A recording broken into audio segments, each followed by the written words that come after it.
Jawab iya atau tidak? Berapa banyak di antara kita kalau cerita jeleknya orang itu sampai berseri. Aduh jam 11 ya, besok lanjut lagi ya. Kurang ajar gak itu saudara? Yang ngaku. Mengapa kita bisa begitu hebat kalau cerita tentang kesalahan orang, jeleknya orang? Kenapa mulut kita langsung terkancing begitu mulai ngomong tentang kebaikan Tuhan yang luar biasa? Saya cuma punya waktu sebentar ketemu Rizky tadi. Saya tanya orang mana? Saya asli Muara Enim. Dia baru selesai buka puasa. Saya cuma tanya sebentar, apa tujuan hidupmu? Dia bingung. Lalu kenapa Rizky kamu kerja di sini? Nah, saya ajak ngomong itu dia bingung. Saya bilang nanti malam ya, ketemu dulu sebelum kamu pulang. Saudara, ada banyak bahan yang kita bisa saksi tentang Yesus Tuhan kita yang luar biasa itu. Beri harapan pada orang kita ketemu. Cuma itu yang Tuhan minta. Itulah hati misi. Jangan bayangkan kita mesti ke sekolah Alkitab dulu, tidak. Hati misi. Karena kita tahu kasihnya luar biasa. Lagi sekali, kalau kita bisa hafal mati, tahu kata hafal mati ya, tentang kejelekan orang, lalu kita ceritakan terus menerus, betapa jahatnya kita kalau kita nggak bisa cerita kebaikan Tuhan. Maka itu saya punya pertanyaan begini, jangan marah ya.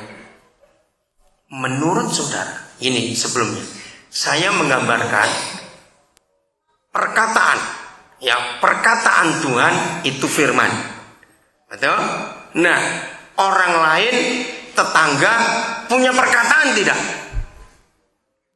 Ayo saya tanya, punya nggak perkataan? Punya. Nah, saya mau pakai gini. Jujur, menurut saudara, firman Tuhan atau firman tetangga yang lebih gampang kita hafal? Oh, ngaku semua Pak Gembala ngaku. Firman tetangga, apalagi firman ibu mertua. Wah, itu gampang dihafal saudara.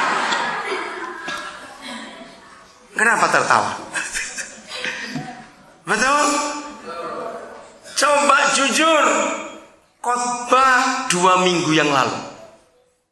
Ayo, siapa yang ke gereja 2 minggu lalu? Saya tanya khotbahnya apa? Dengan garuk-garuk dulu. Apa ya? Tapi kalau firman tetangga nggak pakai garuk-garuk, langsung keluar semuanya. Mertua sudah mati 16 tahun yang lalu padahal. Tapi firmannya masih dihafal sampai hari ini. Dan kita bisa cerita lagi. Maka itu kita ini Kristen model apa? Bagaimana kita bisa jadi saksi? Lupa semua. Tapi perkataan tetangga dihafal terus. Contoh yang paling kecil lagi. Lebih mudah menghafalkan khotbah atau sinetron? Jujur, nggak usah ragu-ragu. Nah, sinetron aku tuh. Makanya bagaimana kita mau jadi jemaat yang misioner kalau kita nggak punya peluru? Tahu kata pelurunya itu ya? Sebab kita simpan cuma sinetron, cerita orang, firman tetangga, firman mertua. Itu yang jadi peluru buat kita. Kesaksian tentang Tuhan Yesus nol. Maka itu kita nggak pernah punya bahan untuk ngomong. Saudara, ini penting sekali untuk hidup kita punya keberanian. Jadi lihat, definisi orang percaya cuma satu. Masih ingat apa tadi? Ayo, apa? Melakukan juga yang masih koma, saudara. Lihat komanya. Terus masih ayat 12. 1, 2, 3. Bahkan, ayo lanjut. Bahkan apa? Pekerjaan-pekerjaan yang lebih besar daripada itu. Sebab aku pergi kepada Bapa.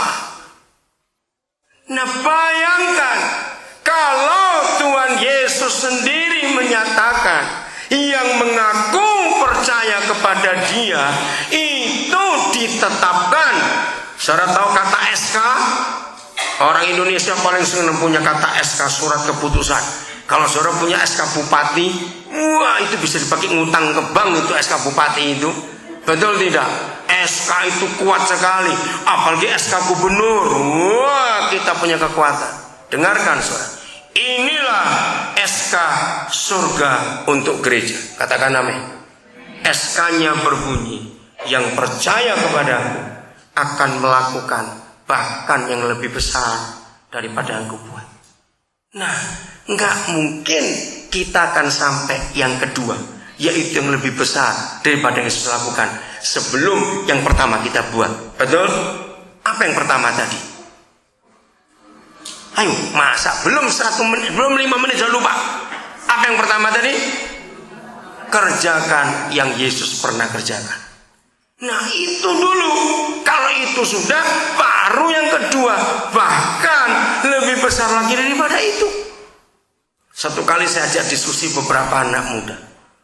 Mana mungkin Roh Kudus beri jawaban kepada saya. Mungkin. 2 hal yang mungkin. Ini tanpa kuasa Roh Kudus. 1, Tuhan Yesus umurnya cuma sampai 33 sekian tahun saja. Umur kita berapa? Pak Daniel umurnya berapa? 45, menang 12 tahun dari Yesus. Loh, betul nggak? Berarti kita semua bisa lebih bukan dari Yesus kerjakan? Loh, saya tanya kok diam saja. Iya gitu loh, jawab. Betul bukan secara umur kita lebih menang dari Tuhan Yesus. Pak Gembala Yosua Pintan, umur berapa? Maaf saya jawab lagi. 59, menang 16 tahun dari Tuhan Yesus. Berapa? 26. Oh ya, maaf saya. Berarti ini pinter ngitung duit semuanya itu. Kalau itu cepat. Tadi siang tuh saya tuh hampir rugi. Uang 4,5 juta dipikir 800.000. Cepat-cepat ya, untung nggak sampai dikasih. Nggak hilang. Saudara lihat nih, nomor 2 dengar ya. Tuhan Yesus selama hidup muternya cuma Bethlehem, Galilea, Yudea, Yerusalem. Dia belum pernah sampai ke Muara Enim. Jakarta saja dia belum. Kita sudah. Ayo, siapa lebih menang? Ngerti nggak? Iya atau tidak? Tanya lagi, diam ya. Berarti secara umur dan secara luas wilayah penjangkauan perjalanan kita, Yesus kalah dengan kita semua.